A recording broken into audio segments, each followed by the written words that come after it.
Dans l'actualité de ce 22 février, un hôtel communément appelé Chambre des Passes, incendié à Bobo-Dioulasso par des manifestants en colère. Une affaire de meurtre et de rituels serait à la base de ce déferlement. Les détails dans ce journal. Il était le chef d'état-major général des armées en 2015 au moment du coup d'état raté. Le général Pengrenoma Zagré a comparu aujourd'hui en tant que témoin. Il nie son implication dans le putsch. Vous entendrez les explications de Roméo Koeta de retour de ses vacances. Et puis, à quelques heures du coup d'envoi de la 26e édition du FESPACO, c'est le remue-ménage sur tous les sites devant accueillir les festivités de l'événement dont c'est le 50e anniversaire. Alfred Thioye a fait le tour à la place des cinéastes au siège du FESPACO et au stade Youssoufou Konombo où aura lieu la cérémonie d'ouverture. Voilà pour le sommaire de ce 19h30. Bonsoir et bienvenue. Tout de suite, direction Bobo-Dioulasso, précisément dans l'arrondissement 3, où des manifestants en colère ont saccagé puis incendié un hôtel communément appelé Chambre des Passes. Les événements se sont déroulés aujourd'hui même. Selon des témoignages, tout serait parti d'un crime. Une femme enceinte aurait été tuée dans le bâtiment en question quelques jours plus tôt. Je vous propose de suivre le constat et les explications de Justin Dabiré. Dans la nuit du mercredi 20 février 2019, aux environs des 0 heures, Sadia, une jeune fille de joie qui exerce son activité dans cette maison de passe, et sa mère se séparent. Sadia rejoint ensuite son copain aux environs de 1 heure du matin. La suite, vous la connaissez, la jeune fille de joie âgée d'environ 30 ans et enceinte de 3 mois est égorgée par son copain. Un acte prémédité à en croire la mère adoptive de la victime. Avant-hier, on était ensemble. Le gars est venu me appeler. Vers 4 heures, j'ai dit, il ne fait pas jour d'abord. 5h30, on a quitté. Venu, j'ai cogné. Quand il s'est levé, ma fille dit non, il ne veut plus laver le gars là. Que maman, je ne t'ai pas dit qu'il ne veut pas laver le gars là. Il dit, oh, Sawari, un homme. Il dit que si, sans toi, la vie va gaucher. Il dit, hey, Sawari. Voilà. 23h là, il a appelé ma fille, on s'est appelé, voilà le numéro. Il y a tous des appels là. Il a quitté maintenant, venu. Hier matin, maintenant, on m'appelle. Le patron, avec un gars, moi, il ne la connaît pas. Avec ce truc là, ils ont venu en train de cogner porte. Il ne connaît pas ma porte. Quand on cherche la Togolaise, maman Sadia. On dit qu'on ne connaît pas Sadia. Que non, la Togolaise, on dit oui, qu'il y a la Togolaise ici. C'est là maintenant, je voulais sortir. En même temps, ils ont venu en même temps cogner la porte. Que je connais Chadji, il dit non, il ne connaît pas Chadji. Que non, qu'on a gorgé Sadia. Après le décès de la fille, le copain prend la fuite et est jusque-là introuvable. Dans la coutume Bobo, lorsque le sang d'une personne est versé, surtout celui d'une femme enceinte, des sacrifices doivent être faits avant la levée du corps. Ce qui n'a pas été fait après le décès de la jeune fille, d'où la colère des populations autochtones. Comme ça s'est passé comme ça, nous, en tant que culturels, donc quand le sang se verse sur le sol, tout Bobo connaît ça, sur notre sol, et quand la femme enceinte décède, donc il y a des rites coutumes. Donc nous avons souhaité que les gens ferment d'abord le coin, avant que toutes ces activités soient menées. Tant que ces réparations ne sont pas faites, donc on ne va pas permettre l'ouverture. La bonne dame même n'est pas enterrée et hier nuit, nous voyons effectivement que les gens, ils ont travaillé en quelque sorte. Ils ont ouvert, ils ont continué leur activité et jusqu'à ce matin, donc ils ont continué leur activité. Donc nous avons essayé effectivement de calmer la population. Depuis 7 heures, nous sommes là. Nous avons essayé de calmer la population pour ne pas faire la casse. La porte-parole des femmes, la femme de l'ancien chef du village de Bingnousso, met en garde le propriétaire de la chambre de passe.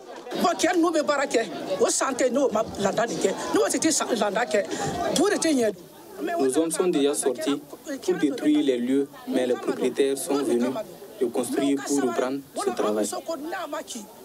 Ce lieu est réservé pour nos coutumes, donc nous leur demandons de quitter immédiatement pour nous permettre de reprendre nos coutumes. Si les propriétaires se croient des hommes, qu'ils continuent, ils verront ce qui va les arriver.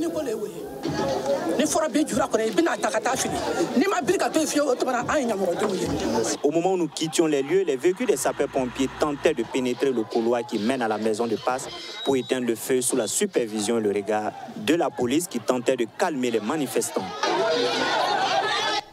On reste dans la région des Hauts-Bassins et là, je vous amène dans la commune de Houndé où les populations de Bouendé ont elles aussi manifesté leur colère, mais pour une toute autre raison. Elles accusent la société minière canadienne Avion Gold de vouloir les déposséder abusivement de leurs terres. Reportage Justin Dabiré. Ces populations de Bouendé ne sont pas contentes, en colère. Elles protestent ce mercredi matin contre le gouvernement et la société de richesse minière canadienne Avion Gold qui a commencé la construction de sa mine d'or sur son site d'exploration et de richesse. Le 20 janvier 2019, les populations étaient sommées de quitter la zone concernée par l'exploitation de la société Avion Gold, faute de quoi elles seront tout simplement déguerpies de force. Une décision rejetée en bloc par les orpailleurs et les fermiers de Bouendé qui ne sont pas prêts à céder une portion de leur terre à la société de richesse d'or Avion Gold. Nous, les paysans de Houndé, qui avons nos champs dans le village de Bouendé, sans que personne ne nous informe de quoi que ce soit, nous voyons Avion Gold qui veut rentrer par la force pour ses activités de recherche d'or. Personne d'entre nous avons donné l'autorisation à cette société de pénétrer dans nos champs. Nous les prévenons d'arrêter tout agissement dans ce sens. Nous n'avons cédé nos champs à personne.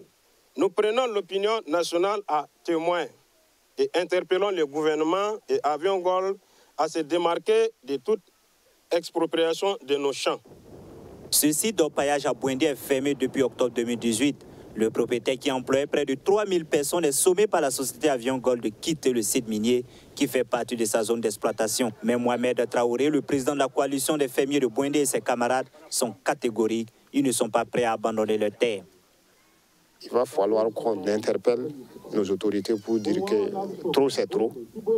Nous ne sommes pas prêts à quitter, à laisser nos champs auprès de quiconque que ce soit. Parce que nous nous sommes dit, nous aussi, nos bureaux, c'est nos champs. Les autorités sont dans leurs bureaux, nous, notre bureau, c'est notre champ. Il n'est pas question que quelqu'un s'assoie dans son bureau et donne l'autorisation de faire ce qu'on veut de nous. Selon les orpailleurs et les fermiers de Bouendé, il leur a été demandé de ne pas cultiver sur leur terre cette année en vue des travaux entamés par la société Avion Gold pour l'exploitation de la zone aurifère. Djibril Sankara, le représentant des jeunes de Houndé, invite l'État burkinabé à trouver une solution à cette décision, car c'en est de trop les sociétés minières pour la seule province de Houndé. Il y a déjà le site AGO qui est en train d'être exploité et deux sites en instance qui est Bouéré et puis Dohon. S'ils peuvent en tout cas créer quand même une possibilité pour composer avec les orpailleurs, pour que tout le monde puisse quand même tirer son profit sur le même sous-sol, qui primordialement même appartient aux Burkinabés. Si les Burkinabés doivent être déguerpis, sans condition, sans chercher à savoir ce qu'ils vont devenir, finalement, c'est vrai que la mine va finir ses opérations, mais qui vont devenir les fils et filles du Burkina Faso un jour. C'est en 2010 que la société Avion Gold Corporation a débuté ses travaux d'exploration et de recherche dans la commune de Houndé. Mais c'est en 2018 que la société entreprend véritablement les travaux de construction de sa mine d'or. Nous quittons les Hauts-Bassins, on monte dans le nord, direction la province de Yatenga, notamment au secteur 12 de Waïgouya. C'est là-bas que Sawadogo Yakuba a réussi la prouesse de faire barrage au désert en plantant plusieurs hectares d'arbres. 40 ans de travail qui lui ont valu le prix Nobel alternatif il y a quelques mois. Hier, il a reçu la visite du ministre de l'Environnement, allé lui apporter les félicitations du gouvernement. Abdoulaziz Assari. C'est une visite d'exploration que le ministre en charge de l'environnement effectue dans la forêt privée de Yakuba Sawadogo, l'homme qui a arrêté le désert. Une végétation de 24 hectares située dans le secteur 12 de Waïgouya, dans le Yatenga. Réalisée en 40 ans, cette forêt fait aujourd'hui la fierté de la région du Nord en particulier et du Burkina Faso en général. Aujourd'hui, Yakuba Sawadogo est un exemple pour tout Burkinabé qui doit se battre pour la protection de l'environnement en se disant « je peux apporter ma pierre ». Il a apporté sa pierre, aujourd'hui c'est une forêt de 24 hectares, pourquoi pas demain vous et moi, également autant d'hectares et le désert va reculer au Burkina Faso. Malgré son âge avancé, l'engagement de Yakuba Sawadogo pour la forestation reste intact. À 80 ans, il continue son activité de plantation d'arbres. Cependant, le vieux rencontre des difficultés dans la préservation de cette flore.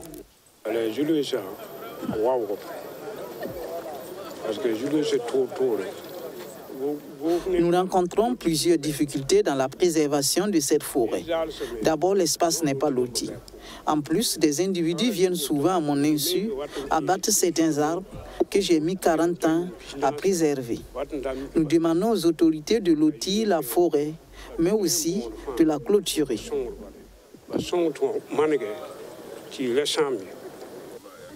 Réponse immédiate du ministre Nestor Bassière. Les préoccupations de l'octogénaire trouveront une suite favorable dans les jours à venir. Au niveau des problèmes, des différentes préoccupations soulevées par Savadogo pour la protection de l'environnement, nous prenons acte. Et bientôt, bien sûr, avec les échanges qui vont également intégrer la collectivité communale, également le ministère de l'Environnement et d'autres partenaires, nous allons chercher les solutions afin de préserver cette richesse pour les générations présentes et futures. D'ores et déjà, je peux dire que le ministère de l'Environnement accompagne bien sûr M. Savadogo Yacouba à travers les 2 appels à projets du Fonds d'intervention pour l'environnement, mais également à travers la surveillance du site afin, bien sûr, de prévenir toute action devant aller, bien sûr, à l'encontre de la protection de cette forêt. C'est cette forêt qui a permis à Yacouba Savadogo de remporter le prix Nobel alternatif en Pologne. Cette visite a été également une occasion pour le ministre de l'Environnement de remettre un autre prix au vieux Savadogo. Ce prix lui a été décerné en Pologne également à l'occasion de la COP 21. Retour à Ouagadougou pour évoquer la problématique des enfants de la rue. L'association Keogo lance un appel aux maires d'arrondissement pour leur implication dans la sensibilisation sur les phénomènes. Sandrine Zougouri pour le compte rendu. Le 9 août dernier, le ministre en charge de la solidarité nationale et de la famille procédait à une opération de retrait des enfants en situation de rue. Une opération qui a permis le retrait de 653 enfants et de 908 jeunes filles. Mais le phénomène à la peau dure malgré les efforts du gouvernement. Alors, les municipalités sont appelées à la rescousse. Sur initiative de l'association Keogo, les maires d'arrondissement de la ville de Ouagadougou se concertent dans cette salle. Dialoguer, développer une synergie d'action pour venir à bout du phénomène, c'est la vision de l'association Keogo. Ces personnes de proximité-là, ils doivent avoir avec ces enfants une qualité de relation qui permet de faire en sorte que ces enfants puissent trouver une sorte de tranquillité intérieure parce que d'où ils viennent, n'est-ce pas? On sait que d'où ils viennent, c'est compliqué. Alors, cette tranquillité, n'est-ce pas, ça peut s'organiser avec plusieurs systèmes. Pas seulement les mairies, pas seulement l'action sociale, pas seulement... C'est plusieurs systèmes, n'est-ce pas, qu'il faudrait peut-être réfléchir. C'est dans la pensée, c'est dans l'intelligence de la chose qu'on peut avoir des solutions durables et des solutions de qualité. C'est dans l'intelligence de la chose, du phénomène. Cette intelligence ne peut pas s'organiser tout seul. Hein. Il faut qu'il y ait plusieurs personnes qui puissent mettre ensemble leur capacité à réfléchir. L'initiative est appréciée par les maires d'arrondissement qui espèrent à l'issue de cet atelier développer des synergies nouvelles. Nous allons vraiment soutenir l'association. En tant que représentant, je ne peux pas avancer certains mots, mais je sais que nous serons à côté de l'association Keogo. Tout ce que nous pouvons faire pour que l'association Keogo sente la commune de Ouagadougou, nous n'hésiterons pas. Et c'est sur un fait, et c'est déjà un partenariat qui nous lie. Et nous pensons que très bientôt nous allons acter ce partenariat avec le maire. Et ensemble, nous allons essayer d'éradiquer ce mal, comme je le disais tantôt. Créée en 2004, l'association a pour objectif de contribuer à la promotion, à la protection et à la défense des droits des enfants et jeunes en situation de rue. Parlons économie maintenant. La plateforme Burkina Networking investit encore le secteur de l'entrepreneuriat après des formations sur la création de start-up, notamment dans l'agroalimentaire. Le réseau forme maintenant sur comment obtenir des financements pour agrandir son entreprise avec des notions sur le business plan. Justin Dabiré. Burkina Networking offre une opportunité aux porteurs de projets d'agrandir leur entreprise. Après des formations sur le financement des startups et en entrepreneuriat agricole, Burkina Networking forme ses membres aujourd'hui sur l'élaboration de business plans. Burkina Networking est une plateforme qui a pour objectif la création de microfinances.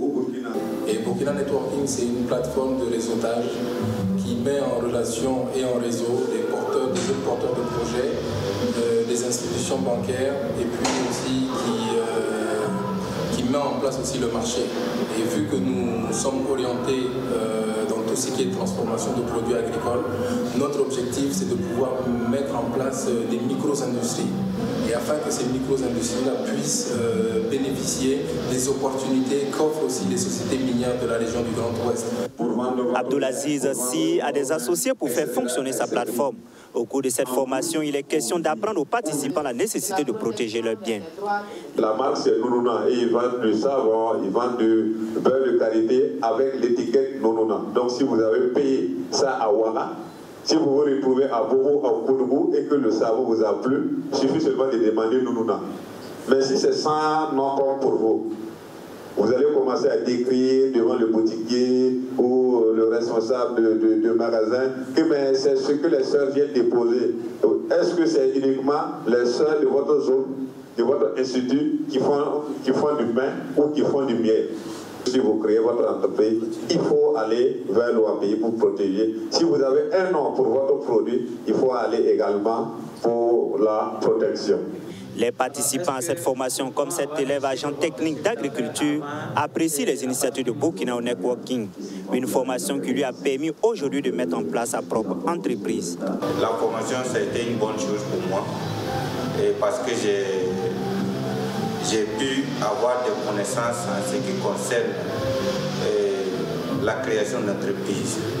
Ma première fois de suivre la formation et savoir comment il faut créer une entreprise, comment il faut gérer une entreprise.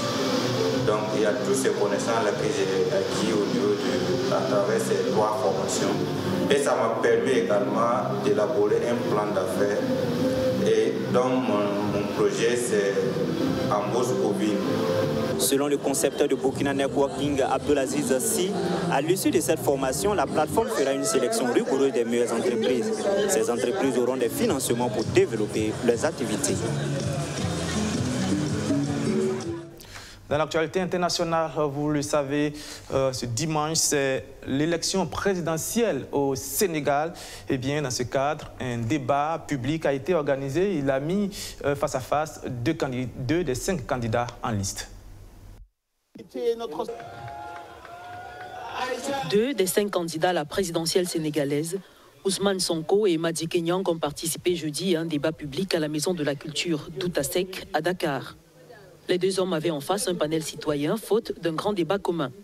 L'ancien Premier ministre Idrissa Seck et le candidat du Parti de l'Unité et du Rassemblement Issa Sall, qui avaient donné leur accord de principe, se sont finalement désistés pour des contraintes d'agenda. Selon les organisateurs, le mouvement Y en a marre. Le député Ousmane Sonko a ouvert le bal par son thème de prédilection, la souveraineté économique. C'est nous qui assurons notre stabilité, ce n'est pas la France. Donc tous ceux qui disent que la France est pas, c'est des histoires. Et le pire, c'est qu'on nous dit que nous sommes des incompétents.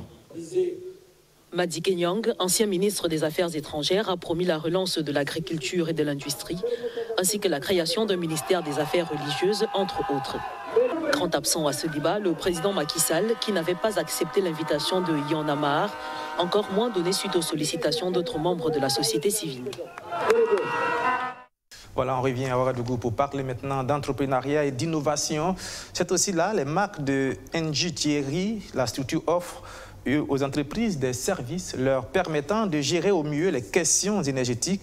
Les entreprises ont donc une alternative au délestage devenu récurrent. Sandrine Zougouri.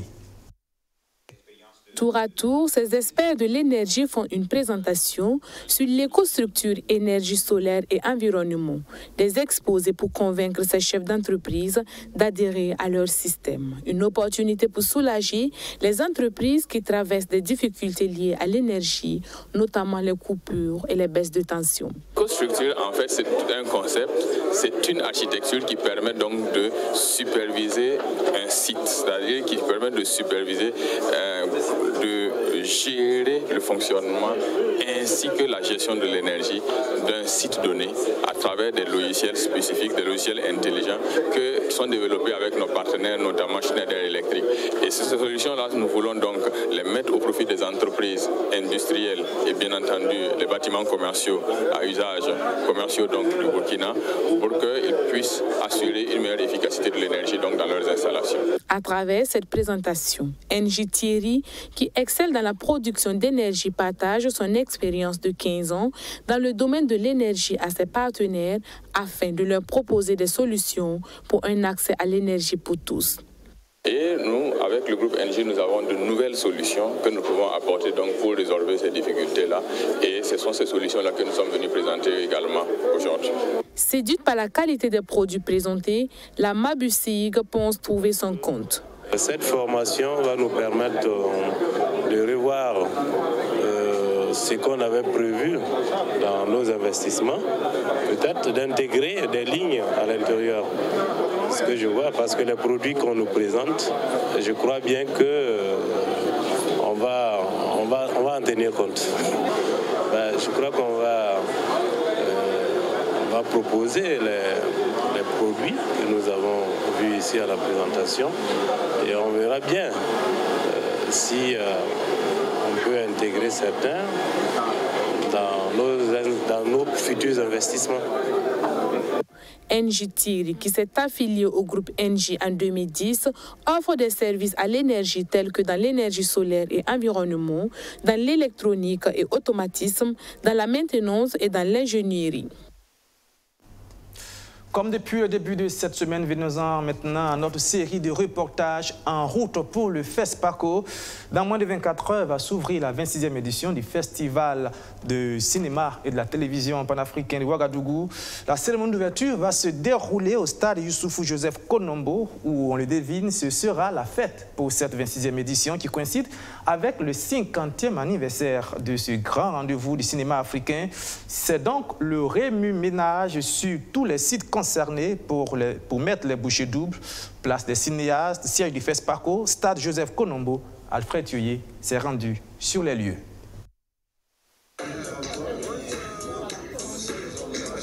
17 tonnes de matériel de sonorisation et d'éclairage de dernière génération pour une cérémonie digne d'un cinquantenaire. Elle s'annonce grandiose, aucun aspect n'est à négliger. 17 ingénieurs de son et de lumière. Ce podium est la contribution de l'État algérien à l'organisation du jubilé d'or du FESPACO. Avec le directeur artistique de l'édition, il procède au dernier réglage. Après, quand on aurait fini nos filages... Ils vont passer avec l'orchestre. Non. Ils ont leur formation. Leur formation. Mais, en line check. Voilà, en line check, ils vont jouer sur le système déjà qui est là. D'accord. Voilà. Et puis on arrive au ballet. C'est là où tu as des changements, c'est ça. Rwanda. De Rwanda et Ganta. Oui. Voilà. Quand eux finissent, maintenant c'est ça qui démarre, c'est nous. Quand eux finissent, là on commence maintenant. C'est-à-dire que pendant qu'eux ils sortent là, il faut qu'on trouve un moyen où nous on s'installe derrière. Puisqu'ils ne sont pas sur nos instruments. Oui. Voilà. Donc ça veut dire que les musiciens peuvent se mettre en place. Les musiciens peuvent se mettre en place derrière. Et puis, sauf les voilà, des chœurs.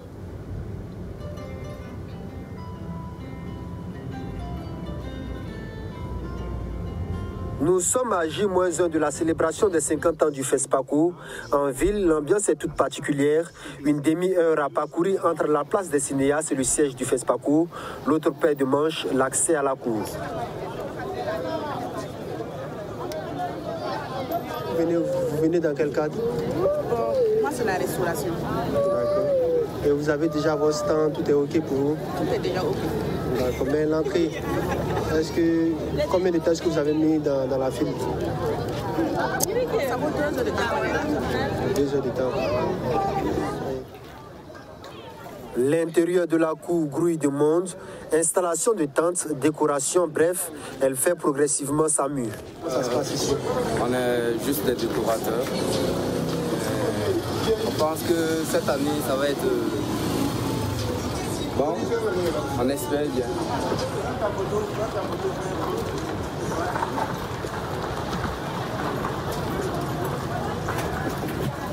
Bonjour. Bonjour. Comment ça se passe ici? Ça se passe bien. D'accord. Ouais. Vous êtes en train d'installer la lumière. Et tout sera prêt demain? Tout sera prêt même. D'ici le soir, là seulement, tout sera prêt. D'accord. Environ 100 000 personnes sont attendues dans la capitale burkinabé. 4 000 accréditations délivrées. Les officiels sont présents à Ouagadougou.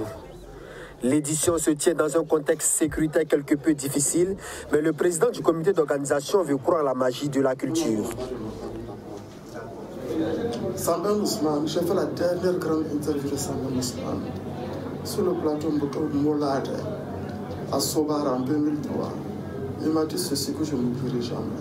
Il dit, même dans mon obscurité la plus noire, si l'autre ne me voit pas, moi je me vois et je sais que je brille.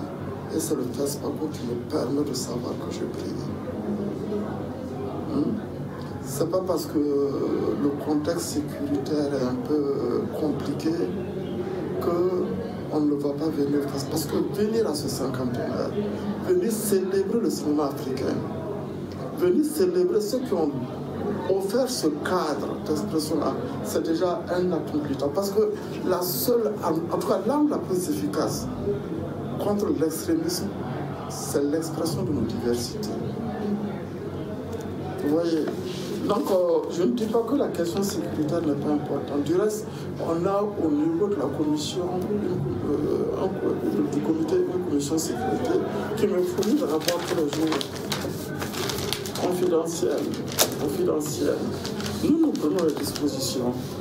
Mais au-delà de ces dispositions qui sont prises, nous faisons acte de militantisme en faveur de l'expression des diversités. Vous voyez, ça c'est la première réponse à l'extrémisme au terrorisme. Tout ou presque tout est fin prêt. C'est donc parti pour une semaine de folie, foi de Yacouba Traoré. Et pour terminer, la suite de l'interrogatoire dans le procès du putsch manqué de septembre 2015, à la barre, ce 22 février, le chef d'état-major général des armées au moment des faits, le général Pengrenoma Zagré, n'y avoir donné son quitus au coup d'état, une position diversement appréciée par les avocats de chaque camp. Le résumé de l'audience avec Roméo Koeta. Il a plusieurs fois été accusé par le général Gilbert Diendéré d'avoir soutenu le coup d'état. À la barre ce vendredi, en qualité de témoin, le général Pengrenoma Zagré, chef d'état-major général des armées au moment des faits, réfute ces accusations. Il affirme que ni lui, ni aucun membre de la CRAD, le comité de réflexion et d'aide à la décision, n'a soutenu le général Gilbert Diendéré dans ce putsch. Pour le général Zagré, il y avait deux solutions pour régler cette crise. Utiliser la manière forte pour soumettre les putschistes ou négocier avec eux.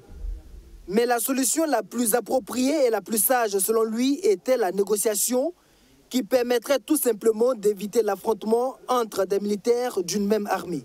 C'est ce qu'ils se sont évertués à faire lors de la réunion de la CRAD qui s'est tenue le 16 septembre, le jour même de l'arrestation des autorités de la transition.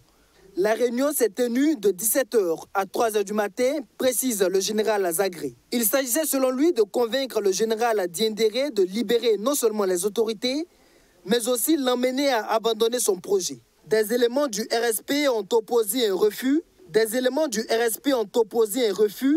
et le général Diendéré a décidé d'assumer le coup d'État face au refus de la hiérarchie militaire, précise-t-il. Pour le colonel-major Boïman Kéré, également appelé à la barre ce vendredi, c'est au cours de cette même réunion que le général Pengrenoma Zagré, en tant que chef d'état-major général des armées, a accepté d'assumer le maintien d'ordre demandé par le général Gilbert Diendéré. Un accord que ce dernier a considéré comme un accompagnement de la hiérarchie militaire. Le général Zagré dit n'avoir donné aucun accord en ce qui concerne le maintien d'ordre. Il y a aussi l'affaire de la mission héliportée pour le transport du matériel de maintien d'ordre à la frontière ivoirienne. Le général Diendéré soutient que c'est Zagré, en tant que CMGA, qui a donné son accord pour faire décoller l'avion, ce qui a formellement nié ce dernier lors de son témoignage. Il ne fallait pas s'attendre à ce qu'il vienne dire qu'il a soutenu. Parce qu'évidemment, s'il a soutenu, c'est une infraction, c'est une complicité d'atteinte à la sécurité de l'État. Voilà. Regardez par exemple l'envoi de l'hélico Il dit que lui n'était jamais au courant, alors que le général a dit qu'il l'a appelé. Et il a promis donc de donner des instructions au chef d'état-major général, au chef d'état-major des armées. Et effectivement, ça a été comme ça. Et l'avion donc a pu décoller pour aller donc au niveau des frontières. L'autre fait que le général Diendéré a interprété comme une allégeance de toute la hiérarchie militaire au coup d'État, c'est le fait que le général Zagré lui aurait cédé sa place pour présider la seconde réunion de la CRAD qui a eu lieu dans la soirée du 17 septembre 2015. Un fait qui a été corroboré par l'ancien chef d'état-major général des armées, le général Honoré Nabéré Traoré, passé un peu plus tôt à la barre. Mais pour le général Zagré, il n'a jamais été question de céder le fauteuil au général Gilbert Diendéré. Il estime qu'il a juste déplacé le sien pour lui faire de la place.